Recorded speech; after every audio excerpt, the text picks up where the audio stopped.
Թեղենյաց վանական համալիրում կամ վանքում։ Թեղենյաց վանքը 5-ից 7-րդ դարի քրիստոնեական կառույց է, բայց ավելի վաղեմի պատմություն ունի։ Հեթանոսական ժամանակների տաճար է եղել, հետագայում դարձել է քրիստոնեական վանական համալիր։ Ինչից ենք հասկանում, որ հեթանոսական տաճար է եղել, նախ վանքի կառուցվածքից ճարտարապետության մեջ շատ չենք խորանում, բայց անդրադառնանք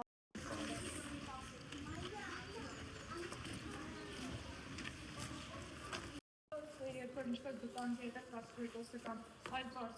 պաշտոնյա մարդիկ եկել են, այստեղ են մնացել, եւ կրթության կենտրոն, որ եկել են, այստեղ սովորել են։